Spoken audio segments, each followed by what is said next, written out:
Every New Year's Eve, my boyfriend ditches me last minute for his childhood sweetheart. This year, I booked the best view, expecting to count down with him. But before the clock struck 12, I received a text.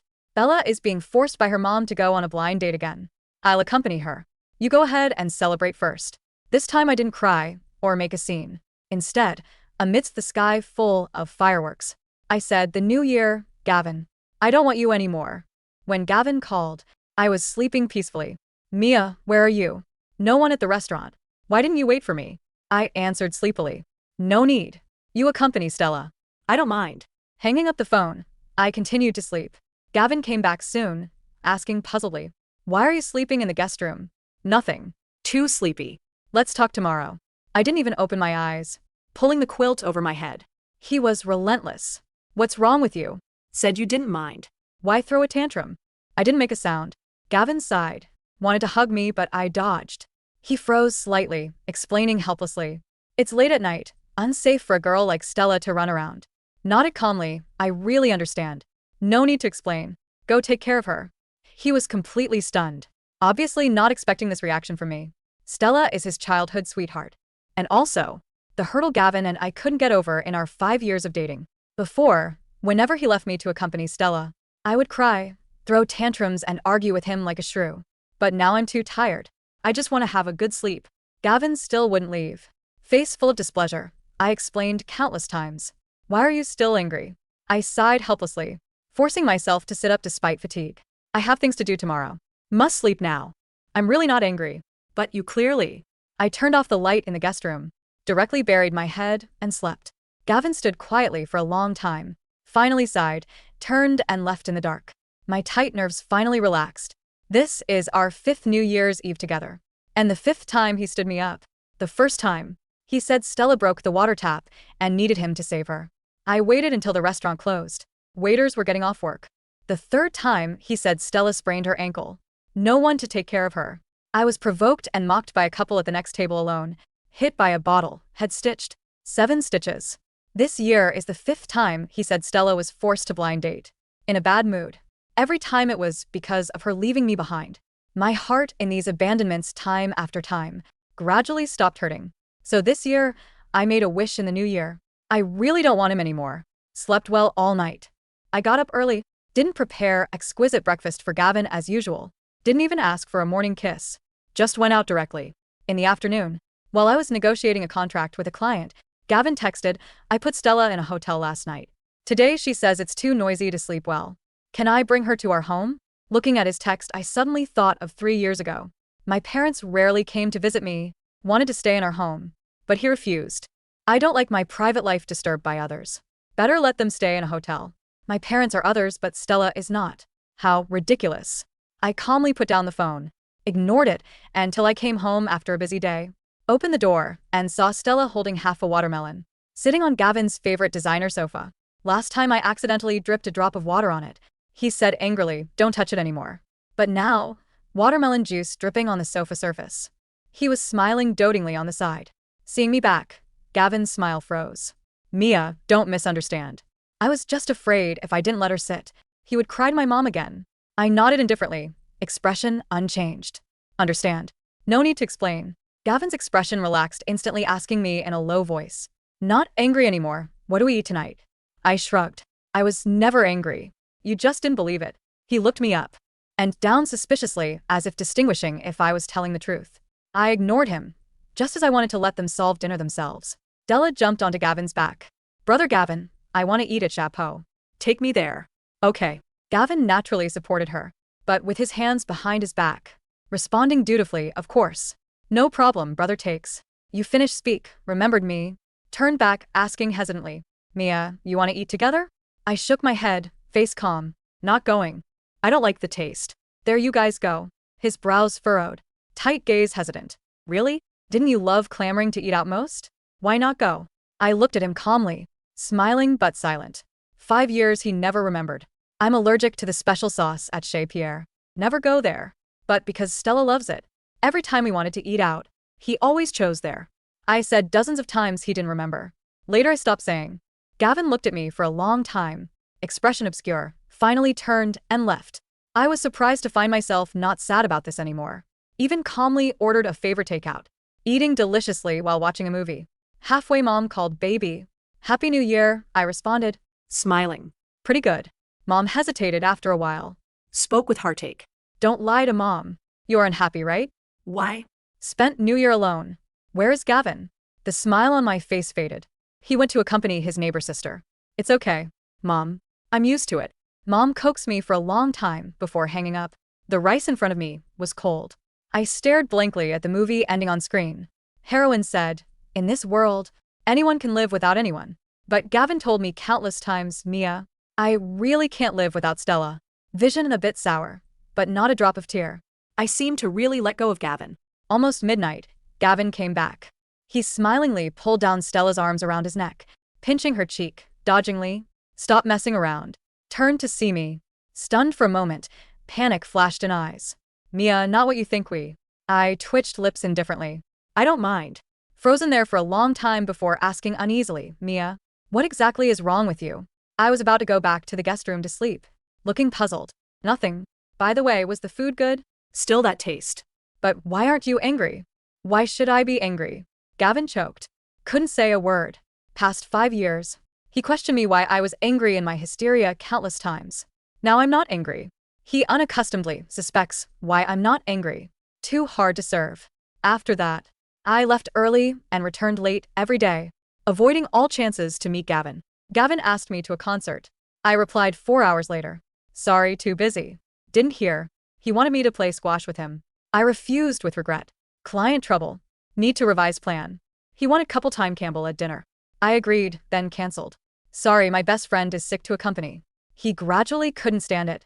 Complaining everything is more important than boyfriend in my heart. I didn't refute, didn't coax him, didn't explain. After all, in his world, I'm not the most important person either. Even my home is gradually filled with traces of another woman. Disgusting. I wasn't willing to torture myself anymore. Submitted application for transfer to Boston branch to the company. Weekend night. I was filling out work handover form on tablet at dining table.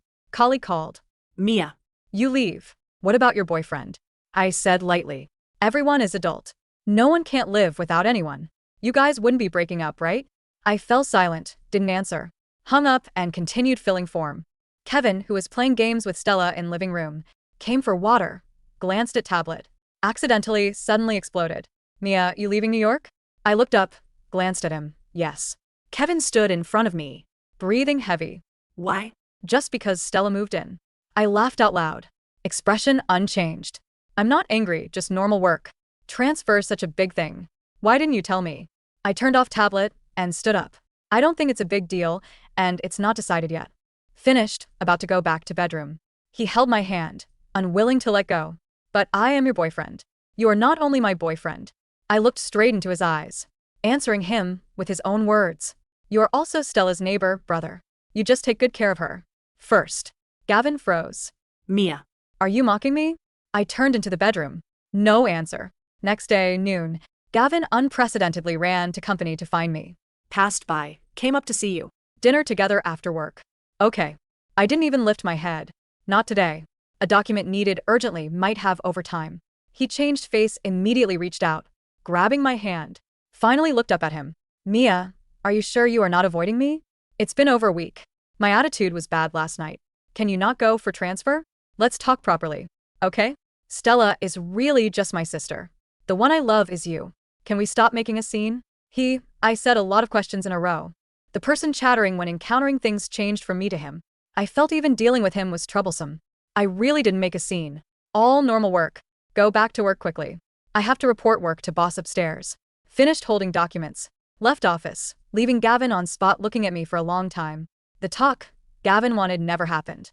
Or rather, it happened exactly as I expected. That evening, he insisted on picking me up. He had reserved a table at a quiet Italian place, not Chez Pierre, thankfully. For a brief moment, sitting in the passenger seat, watching his profile as he drove, I felt a phantom ache of the love I used to hold for him. He looked tired. Mia, he started, his hand reaching for mine at a red light. I know I've been distracted. But this transfer thing, you can't just leave. We're building a life here. I'm building a career, Gavin, I said softly, pulling my hand away to check a work email. You're building a daycare center for Stella. His jaw tightened. Don't start that again. She's going through a hard time. She's 26, Gavin. She's not a toddler. We arrived at the restaurant. The atmosphere was tense but civil. He poured wine. He talked about a vacation we could take next month, Maldives, maybe. Just the two of us. He was trying, clumsy and late but trying. Then his phone lit up. Stella, scared. Power out. Heard noise outside door. Come PLS. Gavin froze. He looked at the phone, then at me. I didn't blink. I calmly cut my steak. Go, I said. Mia, I. I said go. She's scared. Darkness is terrifying for a girl like her, right? I'll call the building security, he said, trying to prove a point. He dialed. No answer. He dialed Stella. She was sobbing on the line, loud enough for me to hear. Brother Gavin, please, I'm shaking. He hung up, looking tormented. Mia, I have to check the fuse box. I finished for him. I signaled the waiter. Check, please. Wait for me, he pleaded, standing up. I'll run over, fix the breaker, and be back in 20 minutes. Please, Mia. Don't leave. Okay, I lied. He rushed out. I finished my meal alone. I paid the bill with a card linked to his bank account, a petty parting gift, and walked out into the cold New York night. I didn't go home. I went to the office, printed my transfer approval which had come through an hour ago, and booked a flight to Boston for Saturday morning. I spent the next 3 days in a business hotel near the company, ignoring Gavin's calls. I told him I was on a closed-door project. He believed it because he wanted to believe everything was fine. Saturday morning, I returned to the apartment while he was at the gym. The house smelled of Stella's cheap perfume.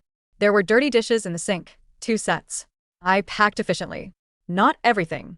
Just my clothes, my documents, and the jewelry my parents gave me. I left every gift Gavin had ever given me. The necklace for our 3rd anniversary? Left on the nightstand. The watch? On the counter. I was zipping my suitcase when the door opened. It wasn't Gavin. It was Stella.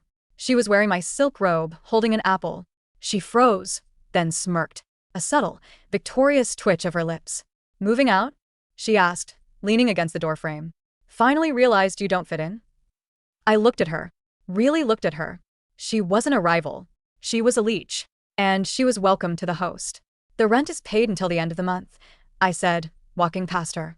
The robe, however, is dry clean only. Try not to stain it with watermelon juice. Gavin loves me, you know, she called out, her voice sharpening. He only stayed with you because he felt guilty. He pities you. I stopped at the elevator. I didn't turn around. If he loves you, Stella, why has he never touched you in 5 years? Why does he only run to you when you're broken, but comes home to sleep with me? The elevator doors opened. I stepped in. He doesn't love you. He loves being a hero. And you're the only damsel pathetic enough to keep clapping for him. Good luck. You'll need it. The doors closed on her stunned, red face. Boston was cold, but the air felt cleaner. I threw myself into work. The transfer came with a promotion. I was busy, exhausted, and for the first time in years, at peace. I blocked Gavin on everything. Phone, WhatsApp, Instagram, LinkedIn. I heard from a mutual friend, Sarah, about the aftermath. Apparently, Gavin came home to find the keys and the ring he had bought, but never proposed with, on the table. He went crazy. He went to my office, but I was gone. He went to my parents' house, but my dad threatened to call the police.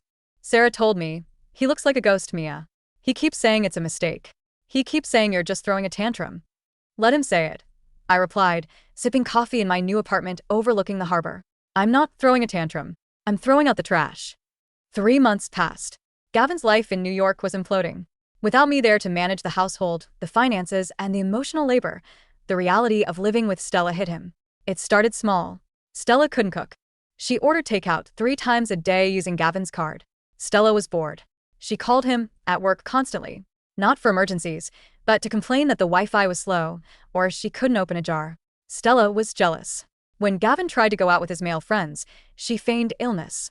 One night, Gavin came home late after a brutal day at work. The apartment was a mess. Stella was on the sofa, the designer one, now stained with nail polish, watching TV. Brother Gavin, I'm hungry. Make me pasta. Gavin looked at the cold kitchen. He remembered how, no matter how late he worked, I always had a warm soup or a saved plate waiting for him. He remembered how I ironed his shirts. He remembered the quiet piece of me reading in the guest room. Order it yourself, Gavin snapped. Stella's eyes widened.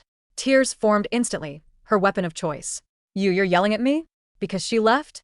You're taking it out on me. She left because of you. Gavin roared, throwing his briefcase down. She left because I was an idiot who thought you actually needed help. You're useless, Stella. You're a grown woman, and you can't even feed yourself. Stella cried for hours.